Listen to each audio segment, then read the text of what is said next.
There is no text on this page. Folliculitis, gynecomastia, severe food allergy, Xanthelasma. They came, I fought, I won a 30-year battle by Billy Higginbotham. Prologue, a little history. All in all, I've been a relatively healthy person, though not always doing those things that keep you so. Smoking, overeating, lack of exercise, and no regular doctor checks were some of my vices.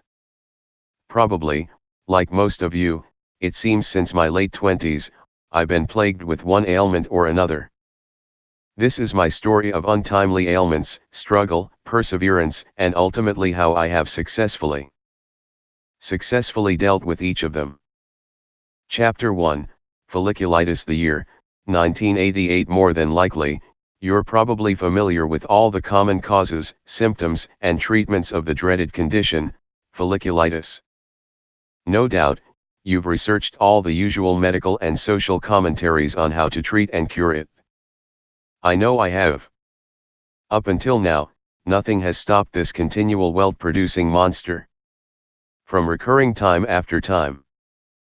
I think, and I emphasize think, that I have finally figured out a way to end this horror once and for all, short of a bullet to the brain.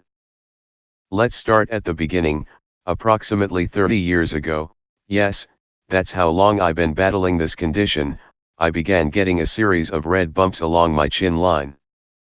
At age 39, I thought that I had outgrown acne, but there they were, sore, pus-filled welts running under my neck and directly under my lips on my chin.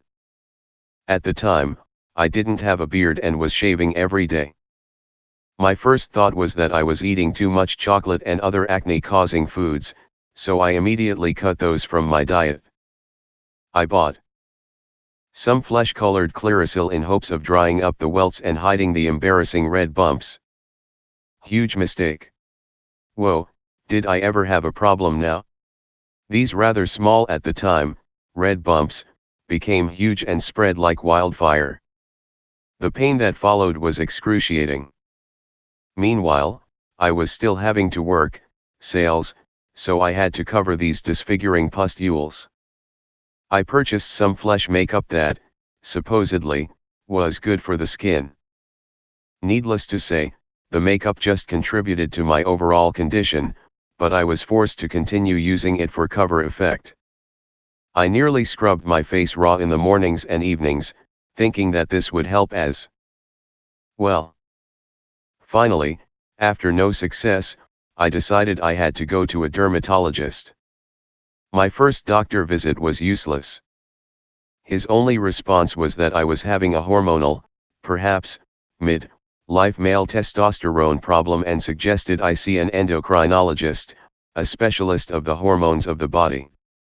The first doctor, of course, suggested cleaning, acne medicine, though I told him what happened when I used Clearasil, and the usual blemish remedies.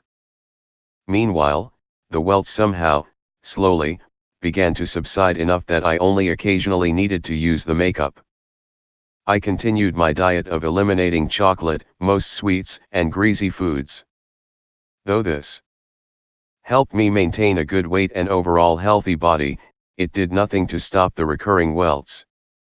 As this time was pre-internet, my only informational resource was trying to find useful articles at the library or talking with anyone that suffered with these symptoms. Problem was, I couldn't find anything or anybody. As a reasonable human being, I knew that I could not be the only 39-year-old male subjected to this torture. I was, at the time, working in the health food business and had access to a plethora of natural herbal products and reading materials which I could order. Thinking myself to be a knowledgeable student of the body, I surely could find a solution to this monster. I managed to get access to some semi-medical books and feverishly began researching. This started me on a quest of using supplements, natural salves, oatmeal mud masks, ultraviolet light, hydrogen peroxide, and anything else that I thought could stop the acne. Needless to say, nothing worked. Time after time, one welt would go away with another popping in the same spot as a previous blemish. They never actually ever went away. Finally, by sheer necessity, I was forced to stop shaving. The shaving constantly cut and irritated the welts, and the embarrassment was humiliating. This, not shaving, produced two factions. First, it eliminated the cutting and irritating of the pustules, and second, it hid the huge red blemishes. Now, 30 years later, I still wear a beard. Only occasionally, in all these years, have I tried to keep it shaved off. Needless to say, every time I shaved, almost immediately the folliculitis would return. Going back to after my first doctor visit, I continued self-medication for several years, each time trying different methods of eliminating the folliculitis. Remember, at the time, I didn't actually know what the skin condition was. I kept thinking it was something to do with my diet, thus, I was on a roller coaster of adding and eliminating all sorts of foods and drinks. Meanwhile, I kept my beard and just tolerated the pain. As stated in the prologue, this book deals with 4 different types of ailments. Keep in mind that I was dealing with some of these simultaneously and will be reverting back and forth through time to explain the causes and effects of these conditions. Chapter 2, Food Allergies. The year, 1978. During this period of time, I was a one-man band.